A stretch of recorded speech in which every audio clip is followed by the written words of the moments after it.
आजच डाउनलोड करा आणि तुमच्या आवडत्या मालिकांचा आनंद लुटा। गणी काय काय झालं तू असं अचानक? आदित्य सर, बाळाने तुमची नोकरी सोडली होय, आणि आता आम्ही दुसरीकडे राहायला निघालोय। आदित्य सर, पण बा आमच्या संग डॅडीला घेऊन जायला तयार नाही।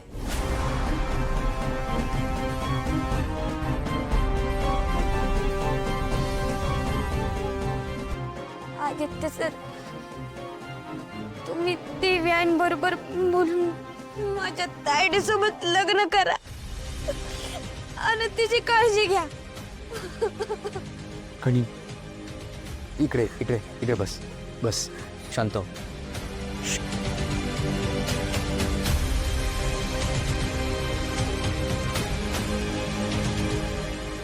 मोठा झालास रे। आणि बघ, माझा मारुती मामा कुठेही जाणार नाहीये, तू पण कुठेही जाणार नाहीस, कळलं? आणि राहिला प्रश्न तुझ्या तायडेच्या काळजीचा, तर आपण दोघं मिळून घेऊ ना तिची काळजी। गणे, मी तुझ्या बहिणीची माझ्या जीवापेक्षा जास्त काळजी घेईन। तिला कधीच त्रास नाही होऊ देणार। कसे पाहिजे ते देईन आयुष्यात मी। कधी तिच्या डोळ्यात ना एक टिपूसी येऊ देणार नाही। खरंच आदित्य सर? खरंच? मग मला प्रॉमिस करा।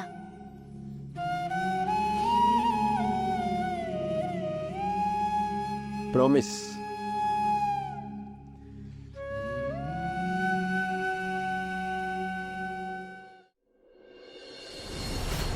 आदित्य सर, समजा माझ्यामुळे झाले, तुम्ही प्लीज स्वतःला त्रास करू नका घेऊ। मी ओके आहे का? मला तुझीच काळजी वाटते। आई जे बोलली ते सतत तुझ्या डोक्यात चालू राहणार आहे, आणि प्लीज नको जास्त विचार करू, काढून टाकते डोक्यातून, कळलं का? पारू, तू जर माझ्या सोबत असशील ना,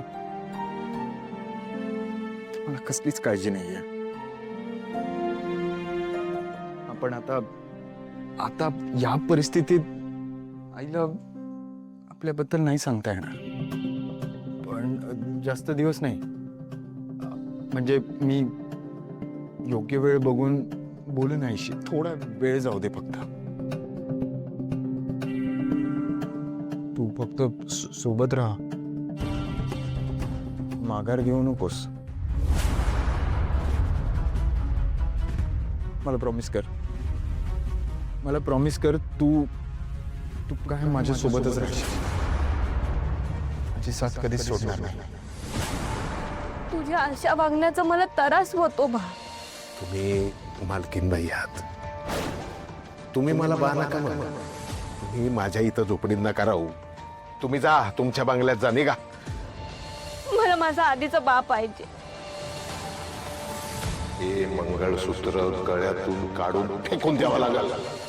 बा हवाय का मंगळसूत्र?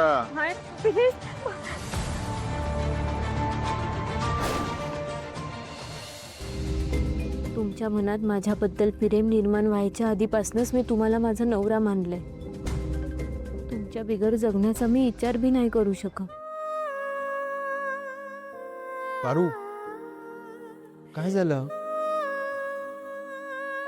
नाही, काही नाही। मग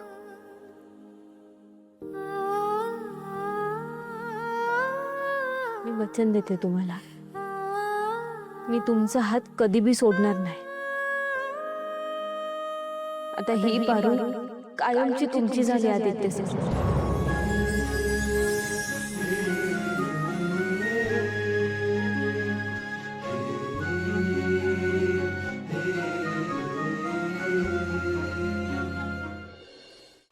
बापापेक्षा पण मंगळसूत्र महत्वाचं वाटतं हिला. ते मंगळसूत्र की जे अजून ह्या जगाने मान्य सुद्धा केलेलं नाही. कुठल्या तोंडाने मी आईला मॅडमच्या समोर जाऊ? नाही नाही, मला इथं थांबून चालणार नाही. मला नाही अडकायचं इथं. मला इथनं बाहेर पडायचंय माझ्याकरता, माझ्या गणी करता. मी लवकरात लवकर ही नोकरी आणि हे घर सोडून निघून जाईन. नाही बा,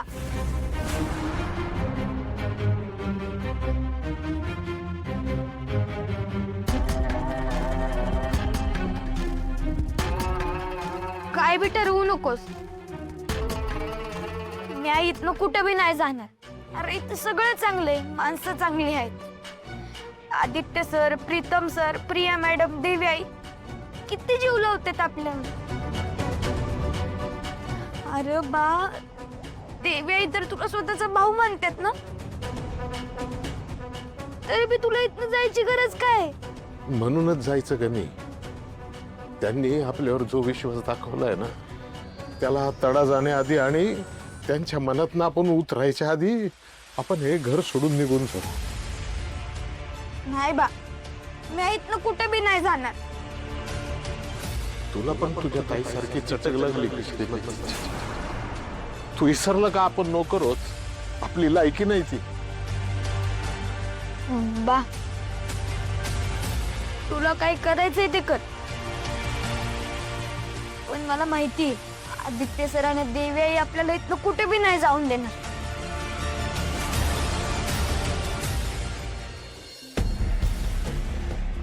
दादासाहेब काय? मला सांगा, ती हॉस्पिटल मधली फाईल कुठे ठेवली आहे तुम्ही? आहे माझ्याकडेच आहे.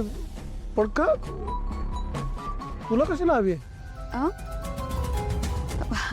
असं काय करताय दादासाहेब? किती महत्वाची आहे ना ती फाईल, आणि त्यातला मुद्दा तर जरा जास्तच महत्वाचा आहे. नाही म्हणजे मला काय वाटतंय, ती गोष्ट आपण वहिनींपासून लपवून ठेवतोय ते बरं नाही वाटत आहे. आपण एक काम करूयात, पटकन वहिनींकडे जाऊ आणि सगळं सांगून टाकू. चला. प्रयत्न करतो. काय दामिनी, उशीर खूप झालाय ना, सगळे जर झोपले असतील. आत्ता हा विषय काढला तर मग मजा नाही येणार ना. मजा नाही येणार. आपण सगळ्या समोर सांगूयात, मग मजा येईल है ना. पण कधी? उद्या सकाळी. अहो तर सकाळी सकाळी हा विषय काढूया आपण. चालेल, डन. हा, गुड नाईट. मला आजचं गुड नाईट नाही, उद्याची गुड मॉर्निंग महत्वाची आहे. आज रात्री मला झोपच लागणार नाही ना. दादासाहेब, मी जाते, फक्त फाईल जरा जपून ठेवा. हा. हो